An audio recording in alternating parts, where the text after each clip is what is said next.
Alphazur, la connaissance crée la richesse. Eh bien, bonjour à toutes et à tous. Bonjour à tous ceux qui nous ont déjà rejoints chez Alphazur. Et puis bonjour évidemment à tous ceux qui, de plus en plus nombreux, nous rejoignent chaque jour sur Alphazur. Bienvenue dans cette émission justement d'aujourd'hui consacrée à nos réflexes, mais surtout aussi à cette façon qu'on a naturelle de vivre à côté de nos besoins et surtout à côté de nos envies, la plupart du temps cohérentes, puisque en règle générale, eh bien, on ne s'aperçoit plus de ce qu'on fait quand on vit, puisque la plupart du temps, ce sont des réflexes qui gèrent nos vies, nos habitudes qui gèrent nos vies, et plus vraiment la cohérence et physiologique et de l'esprit qui pourrait nous permettre de vivre mieux. À travers ces automatismes, ces rituels, eh bien, on ne s'aperçoit plus qu'on est dépossédé de sa propre vie. Et en synthèse, si je pourrais, souligner les choses de cette façon-là, eh bien, je crois que la façon la plus importante de bien vivre, c'est d'abord et avant tout de redevenir acteur de sa vie. Et acteur de sa vie, c'est pas juste j'ai décidé aujourd'hui de.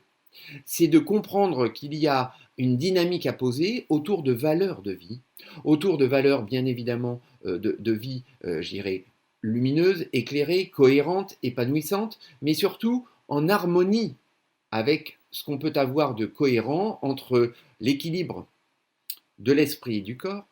la cohérence de notre cheminement d'évolution et d'épanouissement, et puis surtout, eh bien, le fait d'être en lien avec ce qui va nous nourrir. Alors, comme tu le dis si bien, ce qui va nous nourrir au niveau de l'esprit, au niveau de la spiritualité, et puis aussi au niveau de nos fonctions physiologiques, et en particulier de l'optimisation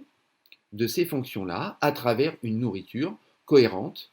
respectueuse, et puis surtout à travers nos choix alimentaires respectueux de l'environnement. On est arrivé, je pense, aujourd'hui à un point, je ne vais pas dire de non-retour, mais en tout cas de prise de conscience nécessaire concernant les excès qui ont pu être véhiculés par les sociétés, je dirais, dites modernes, et qui font fi totalement des impératifs physiologiques, des impératifs de cohérence de vie, au profit d'un certain nombre de dérives, je dirais, mercantiles, qui nous empêchent de garder une pleine conscience de ce qui est bon pour nous. Et à travers justement ton regard qui est toujours dans cette pertinence douce et surtout attentionnée, eh bien tu arrives à nous permettre de reprendre conscience et de reprendre le cours de notre vie.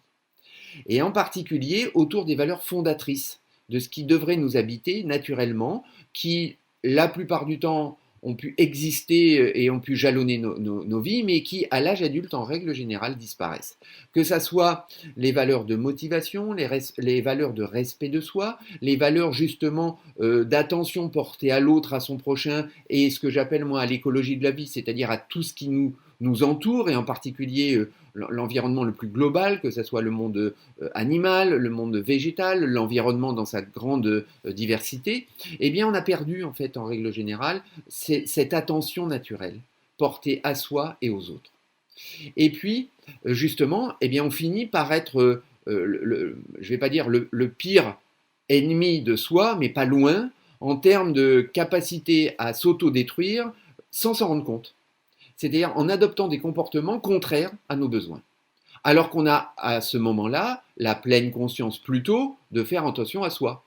Un exemple parmi d'autres que tu as très très bien souligné, c'est notre mise en route du matin. Notre mise en route du matin, elle est équivalente, à mon sens, comme une image, un symbole, au fait de pouvoir sauter dans sa voiture, mettre le contact et immédiatement de rouler à 130, 150, 200. Immédiatement pour justement rattraper le temps perdu ou en tout cas faire en sorte d'en avoir un peu plus pour pouvoir gérer tout ce qu'on a à gérer dans la journée, sans prendre conscience que une voiture c'est aussi un démarrage progressif, c'est aussi une température moteur optimale à acquérir et c'est pas je passe de 0 degré ou parfois en ce moment à des degrés encore plus réduits jusqu'à une température d'ébullition voire d'explosion. C'est pas ça la vie. Pourtant, c'est notre rythme de vie qui s'impose la plupart du temps à nous. Et une des orientations, je dirais, réflexes qu'on peut acquérir et qui nous trouble dans le sens de la capacité de compréhension, c'est de confondre énergie, apport d'énergie et excitation. Et en règle générale, cette méprise, elle est extrêmement répandue. On est à la recherche d'une nécessité d'être en énergie. Et le comportement réflexe qui se produit, c'est un comportement d'excitation. C'est la raison pour laquelle le matin, on ne prend pas le temps d'acquérir de l'énergie à travers un petit déjeuner de cohérence. On va au contraire exciter notre corps à travers la prise entre guillemets de dopants plus ou moins naturels, dont le premier est le café, et qui va nous permettre justement de nous donner l'illusion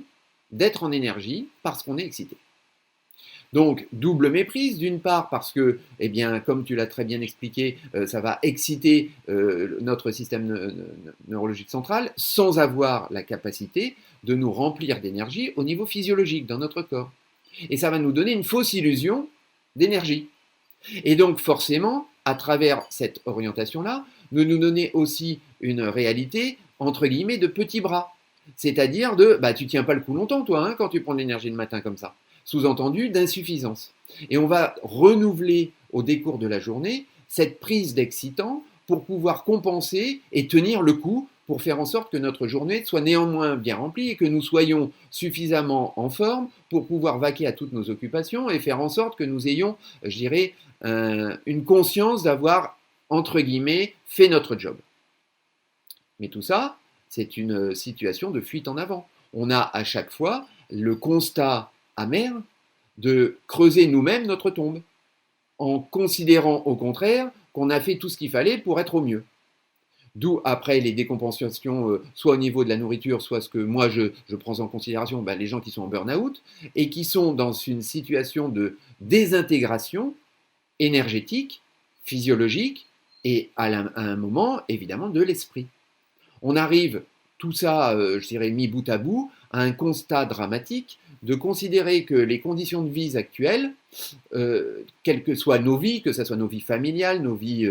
professionnelles, nos vies relationnelles, nos vies de loisirs, nos vies, eh bien, sont toutes conditionnées par la notion, je dirais, exclusive, en fait, de pouvoir en permanence montrer qu'on est toujours le meilleur, montrer qu'on est toujours le plus que parfait. Et bien évidemment, ça développe à chaque fois une notion de perfectionnisme d'une part, mais surtout une notion d'insuffisance chronique et de peur panique de ne pas être au top. Avec la surenchère de, et bien évidemment véhiculée par, je dirais, l'inconscient collectif, une surenchère de devoir toujours faire plus qu'on ne peut, pour être au minimum suffisant. Et on retrouve ça dans tous les critères de vie, avec à chaque fois un sentiment de grande impuissance individuelle, parce qu'à un moment, eh bien, on n'en peut plus. Et quand on n'en peut plus, c'est l'équivalent de montrer qu'on a perdu la bataille et qu'à partir de ce moment-là, on a le constat, je dirais, amer de se dire qu'on n'est pas à la hauteur. Et en fait, c'est tout ça qui, mis bout à bout, nous empêche de nous épanouir au décours de nos axes d'attractivité de ce qu'on souhaite vivre, de comment on souhaite le vivre, et puis évidemment de comment est-ce qu'on construit aussi une façon, je dirais, cohérente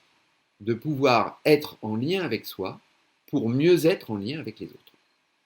Et je crois que eh bien, tout ce qu'on échange, eh bien, ça participe de ce même élan-là. Et les valeurs qui nous sont communes, eh bien, évidemment, elles se, je dirais, mettent en application naturellement dès lors que de une, on en a conscience, de deux, on est acteur de sa vie, et puis de trois, on est en lien pour justement partager des connaissances et faire en sorte que ces connaissances-là puissent pour chacun améliorer notre quotidien.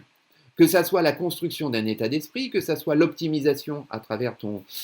niveau, toi, de pertinence et de compétences autour, justement, comme tu nous l'expliques si bien, au-delà même de la nutrition, cette harmonie de vie, et puis à travers aussi les ressources naturelles, telles que l'épigénétique, qui nous permettent d'optimiser notre fonctionnement physiologique, et par là même, et notre corps et notre esprit. Et en fait, je crois que c'est ça. Une des clés du mieux vivre et probablement une des clés du bonheur de vie, Eh bien, c'est de pouvoir trouver, à travers justement cet échange-là, à travers cette connaissance et ce partage de connaissances, une qualité, je dirais, relationnelle, une qualité de compréhension et puis une qualité d'épanouissement. Eh bien, c'est exactement ce que nous souhaitons, toi et moi, partager avec tous ceux qui sont en lien avec AlphaZur et bien au-delà, pour pouvoir justement créer cette communauté, j'allais dire, de gens éveillés, mais qui peuvent aussi,